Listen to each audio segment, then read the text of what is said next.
दोस्तों, हर व्यक्ति का अपने जीवन में कभी ना कभी एक बार थाने, पुलिस या कोर्ट कचहरी से वास्ता पड़ता जरूर है। और जब उसका वास्ता पड़ता है तो वो घबरा जाता है, हाथ पांव फूल जाते हैं उसके। हालांकि ऐसा होना नहीं चाहिए, और ऐसा होता है सिर्फ इसलिए क्योंकि आपको कानूनी जानकारी नहीं।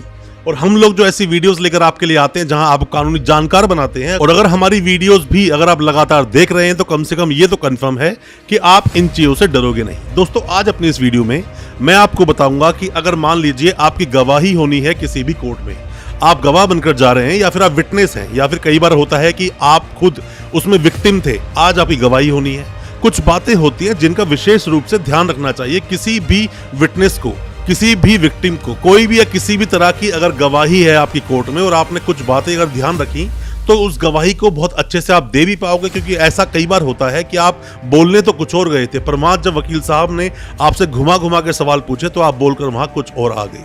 ऐसे में जो आपके वकील साहब है, वो जो आपको ट्रेनिंग देते हैं, जिस तरह से आपको ट्रेंड करते हैं गवाही देने में, वो चीजें बहुत ज्यादा महत्वपूर्ण हो जाती हैं दोस्तों, ताकि आपकी गवाही बहुत अच्छी हो सके और जो आप बोलने गए थे वही जाकर आप बोलकर भी आए। और कई बार कोर्ट भी ऐसा दबाव बनाता है या फिर सामने वाले वकील साहब ऐसा दबाव बना देते हैं, या फिर कई बार क्योंकि आपके लिए नई चीज होती है, वो आप फंस कर रह जाते हैं, वहां अपनी बातों को बोल नहीं पाते। तो जो मैं आज आपको 10 बातें बताऊंगा क्या क्या गलतियां आपको नहीं करनी है अगर आप गवाही देने कोर्ट में जा रहे हैं और आपने उनको ढंग से सुना, ढंग से समझा, तो मेरा मानना है गवाही आपकी अच्छे से होगी और आप जो बोलने गए थे वही जाकर आप बोलकर आएंगे। ज्यादा कुछ जानने के लिए सही गवाही आप कैसे देंगे, दोस्तों बने रहिए हमारे इस वीडियो के साथ। नमस्कार दोस्तों, फिर एक बार स्वागत करता हूं आप सभी का अपने इस YouTube चैनल पर, जिसका नाम है बेल लॉज और मेरा नाम है वीरेंद्र वर्मा। कोई भी किसी भी तरह के सवाल आपके दिल में है, कुछ भी आप जानना चाहते हैं अपने केस के बारे में, दिए गए नंबर व्हाट्सएप करें या फिर कमेंट बॉक्स में अपने सवाल छोड़ें, हम आपको रिप्लाई जरूर करेंगे। हो सकता है उससे आपकी कोई मदद हो सके। अब अपनी इस वीडियो को आगे बढ़ाते हैं। दोस्तों, गवाही देना कोई आर्ट नहीं है या फिर गवाही देना कोई ट्रेनिंग नहीं है, क्योंकि आप ट्रेन तो हो नहीं। ये चीजें डेली तो आपके साथ में होती नहीं, हर इंसान अपनी जिंदगी में बिजी है। बट गवाही जब देनी है किसी भी केस में आपको जाकर, तो वहां कुछ बातों का आपको विशेष रूप से ध्यान रखना चाहिए। सबसे पहली बात दोस्तों, पहले नंबर की जो बात मैं आपको बता रहा हूं, आपको क्या करना चाहिए। मान लीजिए गवाही देने किसी भी कोर्ट में आप गए हैं, सबसे पहले कम से कम बोले। जितनी बातें पूछी गई उतनी ही बातों को कम से कम शब्दों में खत्म करें, जो चीजें आपकी फेवर की हों। चीजों को इलेबोरेट करोगे, चीजों को डिटेल में बताओगे, चीजों को समझाने की कोशिश करोगे। कई बार आपके मुंह से वो बातें निकल जाती हैं जो कोर्ट में आपको नहीं बोलनी चाहिए, और अगर आप ऐसी बातें जाकर कोर्ट में बोल देते हो जो आपको नहीं बोलनी चाहिए, तो वहां कोर्ट में वो बातें तिल का ताड़ बन जाती हैं, वो आपके अगेंस्ट में जा सकती हैं, आपके साथ प्रॉब्लम हो सकती है।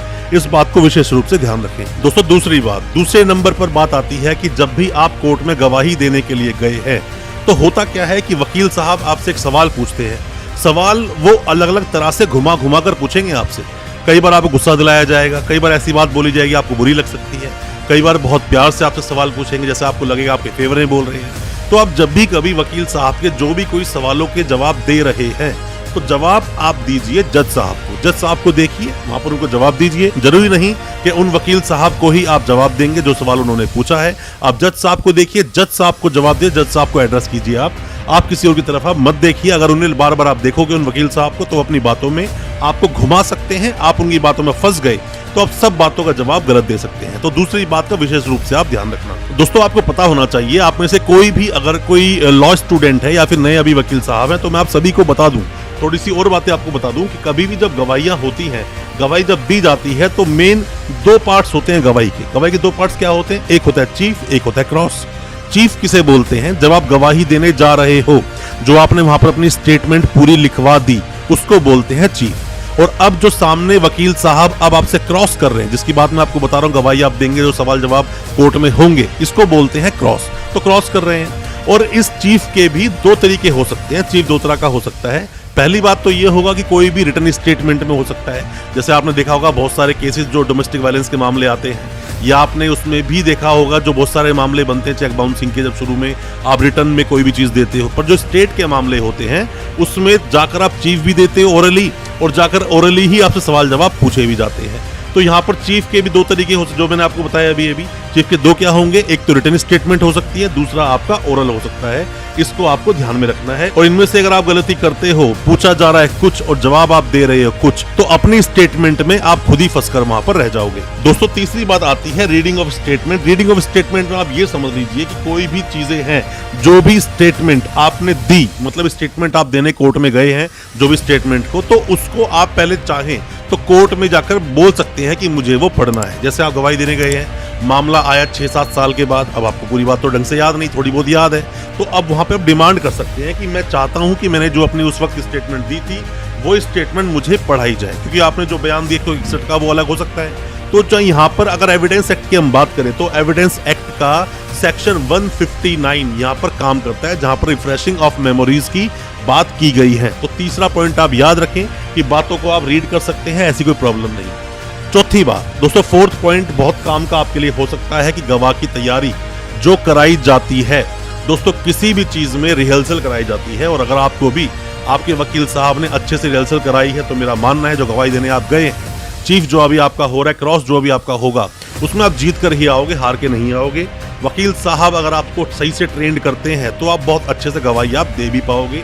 वकील साहब आपको अपने ऑफिस बुलाएंगे या अपने चैम्बर में बुलाएंगे, कहीं पर भी बुलाते हैं, आप बैठकर उसी पूरे मामले को दोबारा से स्टार्ट करें और सवाल जो पूछ रहे हैं वकील साहब उसका जवाब आप अच्छे से देंगे, गवाही आपकी बहुत अच्छी होगी। बस आपके वकील साहब ने आपको अच्छे से ट्रेंड किया हो, क्योंकि जो कोर्ट में क्या क्या सवाल पूछे जाएंगे, प्रोसीडिंग्स क्या होते हैं, उसके लिए आप नोन नहीं हो। जैसे मैंने फिर आपको शुरू में बताया, आप कभी जिंदगी में 1-2 बार आपका वास्ता कभी पढ़ा है तो आप ट्रेन नहीं हो, बट हम लोग डेली यही करते हैं। जैसे मैं क्रिमिनल एडवोकेट हूं, मैं डेली प्रैक्टिस करता हूं, तो इसमें क्या होता है कि मैं क्रिमिनल में अक्सर हम देखते हैं जो सवाल हम जब पूछना शुरू करते हैं तो सामने वाला हमारे सवालों में फंस जाता है और फिर वो वही बोलना शुरू कर देता है जो हम उससे बुलवाना चाहते हैं। तो इस बात को आप ध्यान रखें, आपके वकील साहब आपकी ट्रेनिंग, आपकी तैयारी अच्छे से कराएं। दोस्तों 5वें पॉइंट में मैं आपको बोलना चाहूंगा कि जब भी आप कोई गवाही देते हो, गवाही 2 तरह से दोस्तों हो सकती है। जैसे कि आपने जो बोला ओरली, सामने कंप्यूटर पे लिख रहे हैं, दिल्ली में ऐसा ही होता है कि हम लोग पढ़ रहे होते हैं क्या सही लिखा क्या गलत, क्योंकि हर बात के 2 मतलब निकाले जा सकते हैं। हम वहां देखते हैं,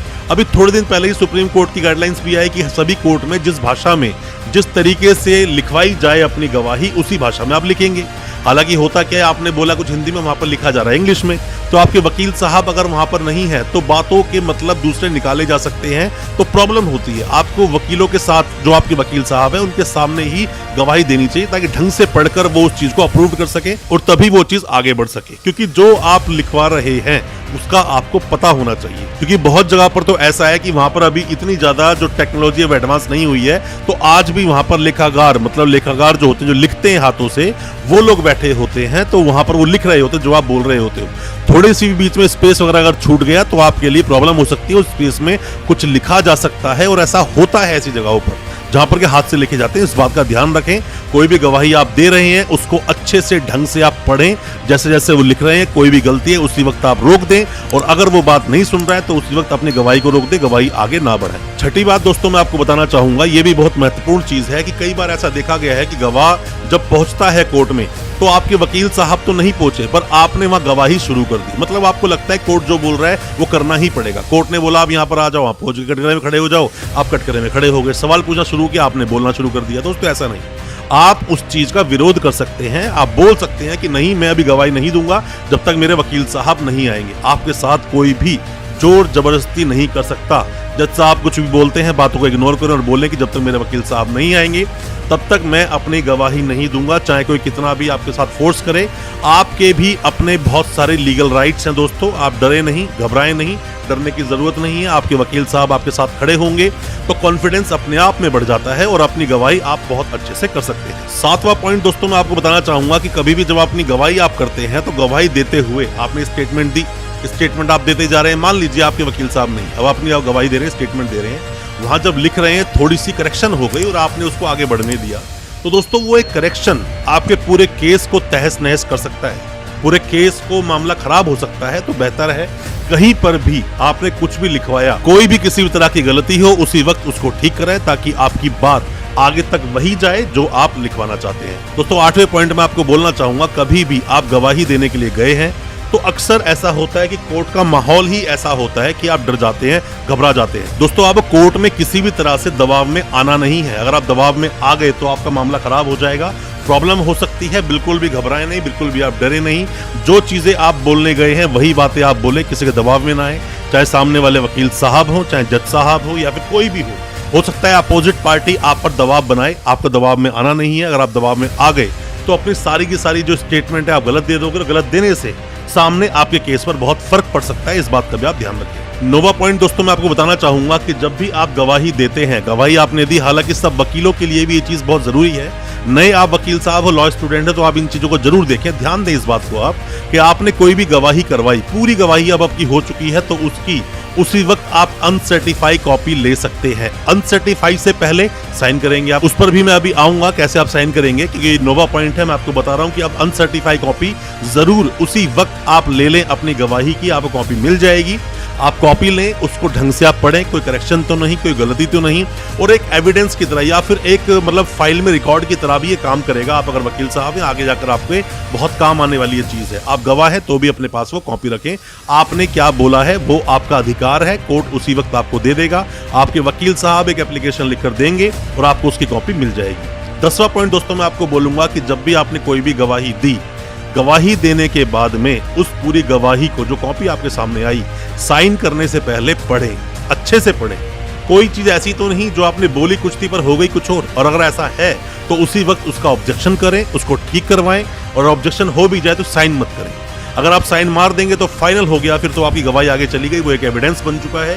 और साइन ना करें, ऐसे साइन आप तभी करें जब आप उसको अच्छे से पढ़ लें, अच्छे से आपको समझ आ जाए। दोस्तों मैं उम्मीद करता हूं जो मैंने आज आपको बताया गवाही के बारे में, कुछ चीजें बहुत डिटेल में मैं नहीं गया हूं, कुछ चीजें बताई कि डिटेल में जाऊंगा, वीडियो बहुत दोस्तों लंबी हो जाएगी, पर आपके जो सवाल होंगे उस पर मैं वीडियो लेकर जरूर आऊंगा, आपके डाउट्स को क्लियर जरूर करूंगा।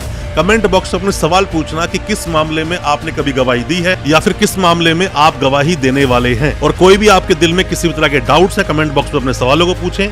कोई भी आपका केस है, कुछ जानना चाहते हैं, व्हाट्सएप करें, हम आपको उसका रिप्लाई जरूर करेंगे। और दोस्तों हमारी इस वीडियो को ज्यादा से ज्यादा अपने दोस्तों, परिजन, परिवार में शेयर करें ताकि वो भी अपने आप को कानूनी जानकार बना सके। बहुत बहुत शुक्रिया दोस्त, धन्यवाद हमारे इस वीडियो के साथ बने रहने के लिए।